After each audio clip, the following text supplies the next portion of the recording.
அனைவருக்கும் வணக்கம். நான் உங்கள் ராவணா. நீங்கள்லாம் நலந்தானே?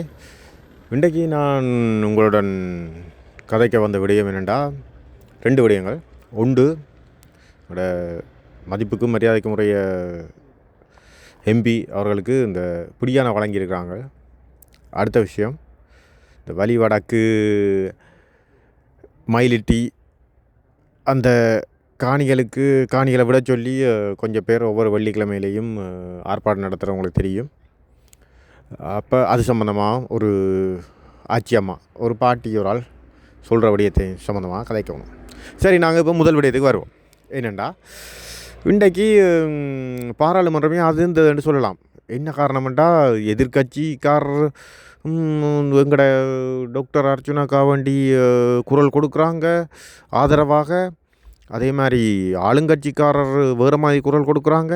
என்ன நடந்ததுண்டா, இன்றைக்கி அந்த டாக்டர் என்னென்னா ஒரு ஆர்ப்பாட்டத்தில் இந்த காரை கொண்டே மஞ்சள் கோட்டில் நிப்பாட்டிட்டார்.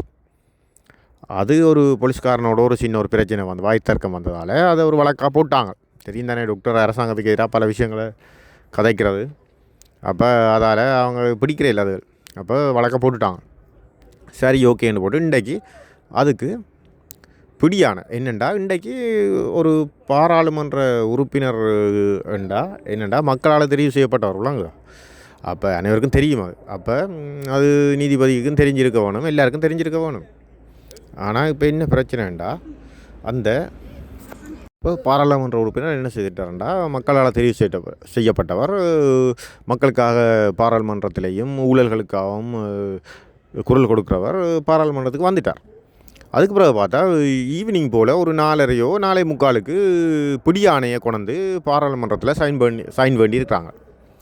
அப்போ இதுக்கு பல எங்களோட எதிர்கட்சி தலைவரில் இருந்து சஜித் பிரேமதாசால இருந்து பலரும் எதிர்த்து குரல் கொடுத்தாங்க. இதெல்லாம் பிள்ளையான வேலை. ஏன்னா மக்களால் தெரிவு செய்யப்பட்ட ஒரு பாராளுமன்ற உறுப்பினர் பாராளுமன்றத்துக்கு தான் வர வேணும். அது உங்களுக்கு தெரிஞ்சிருக்க வேணும். முதலே நீதிபதி ஆக்களுக்கு தெரிஞ்சிருக்க வேணும். நீங்கள் பிடியானையை அப்படி கொடுக்கக்கூடாது. அப்போ அப்படின்னு சொல்லிக்கல என்பிபி பாராளுமன்ற உறுப்பினர்கள் என்ன செய்கிறாங்கண்டா, இல்லை சட்டம் எல்லாருக்கும் உண்டு தான், அது எல்லாருக்கும் ஒரே மாதிரி தான் பாயும் என்று சொல்லி அவங்க எதிர்த்து வாதாடுறாங்க. ஆனால் இதில் ஒரு சிரிப்பு என்னென்னா, எங்களோட தமிழ் பாராளுமன்ற உறுப்பினர்கள் இருக்காங்க தானே, அவங்க எல்லாம் அவங்களுக்கு காதுகள் செவிடாயிரும். இப்படியான டைமுகளில் காது செவிடாயிரும். அவங்க தெரியும் தானே, பெட்டியை வேண்டிட்டு அப்படியே அங்கால பாடுறது, எங்கால பெட்டி கிடைக்குதோ அங்கால சாயிராக்கள் தானே அவங்கெல்லாம் போயிட்டாங்க. ஓகே, அப்போ இது எங்களுக்கு ஒரு தமிழ் இனத்தின் ஒரு பிரச்சனையில் கதைக்கிறவனுக்கு, இந்த ஊழல்கள் செய்கிற ஆக்களை பிடிச்சி கொடுக்குறவனை நாங்கள் அரசாங்கமே அரசாங்கமே எதிர்த்து வாயை அடக்கி வைக்கணுமென்று பார்க்குது. அதுக்காக தான்.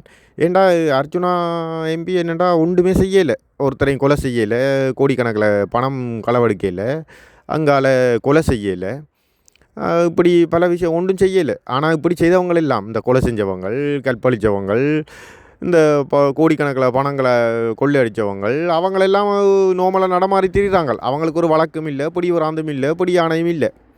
ஆனால் இவருக்கு வழக்கும் பிடி ஆணையும். என்ன காரணம்ன்றா, அரசாங்கத்துக்கு எதிராக கதைக்கக்கூடாது. கதைச்சா வாயை மூட வைக்கணும்.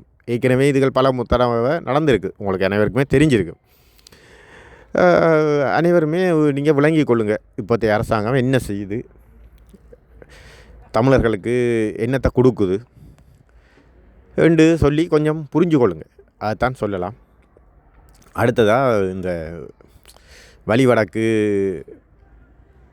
மயிலிட்டி காணியை விட சொல்லி ஒவ்வொரு வெள்ளிக்கிழமையும் ஒரு ஆர்ப்பாட்டமாக செய்கிறவங்க.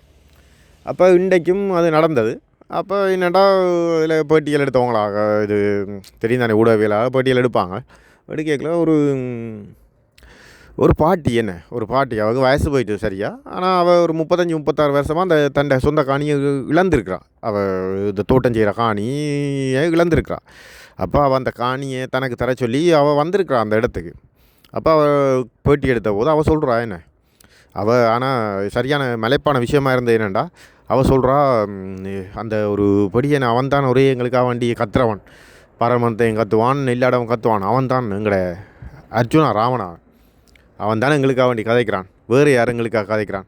ஐயோ சுமந்திரனா அவன் கள்ளன் கள்ளன் கள்ளன் என்று அவங்க அரசாங்கத்துக்காக வேண்டி கதைக்கிறவன் கள்ளன் என்று சொல்கிறா பாட்டி. ஆனால் எனக்கு இதிலேயே ஒரு ஒரு ஒரு ஒரு ஒரு திடமான முடிவு என்னென்னா, எங்களோட ஒரு வயதான பாட்டி இவருக்கு இப்போ இந்த சமூக வலைத்தளங்கள் மற்ற இந்த ஃபோனுகள் அவளத்தை பாவிக்கிறதுக்கான அளவுக்கு அவளுக்கு வயசு காணாது, அவட்ட அதுகள் இருக்குமோ தெரியாது. ஆனால் அவவே சொல்கிறா என்னென்னா, அர்ஜுனா ராமதான் தான் எல்லாம் கதைக்கிறது, அவன் தான் குரல் கொடுக்கிறது என்று சொல்லி. அப்போ இந்த பாட்டிக்கு, இந்த வயசான பாட்டிக்கே இவ்வளவு விஷயங்கள் தெரியுதுன்றேக்கில் எங்களுக்கு இளம் சமுதாயத்துக்கு இவ்வளோ விஷயங்கள் தெரிஞ்சிருக்கும் அர்ஜுனா ராமநாதன் சம்மந்தமாக. அப்போ ஒரு முதலமைச்சர்ன்னு சொல்லி ஒரு போட்டி வரும்போது யாருக்கு இந்த வாக்கெல்லாம் விழுமன்னு நினைக்கிறீங்க? யாருக்குண்டு ஒரு ஒரு டிரெக்டாகவே நேரடியாக சொல்லலாம் யாருக்கு விழுமண்டு. அது எங்களோட டாக்டர் பாராளுமன்ற உறுப்பினர் அர்ஜுனா ராமநாதனுக்கு தான் விழும். அதை எல்லோரும் புரிஞ்சு கொள்ளணும். விளங்குதா? சில பேர் இப்படித்தான் வெளிநாடுகள்லேருந்து சும்மா காசுக்காக வேண்டி வலைத்தளங்களில் கத்துறது. சரி, அவரை சொல்லி பேரை சொல்லி உழைச்சிட்டு போங்கடாப்பா, ஒரு பிரச்சனையும் இல்லை. சரியா? ஓகே. அனைத்து மக்களும் கொஞ்சம் விளங்கி கொள்ளுங்கள், இங்கே இலங்கை அரசியலே என்ன நடக்குது என்று. சும்மா இந்த வெள்ளை வேட்டியை கட்டி கொண்டு வந்து வெள்ளை வேட்டி அரசியல், சும்மா பெட்டியை வாங்கி கொண்டு அவனுக்கு பெட்டியை கூட காசு கொடுக்குறவனுக்கு தலையாட்டிட்டு போகிற ஆள் இல்லை டாக்டர் அர்ஜுனா ராமநாதன். அதை நீங்கள் விளங்கி கொள்ளுங்கள்.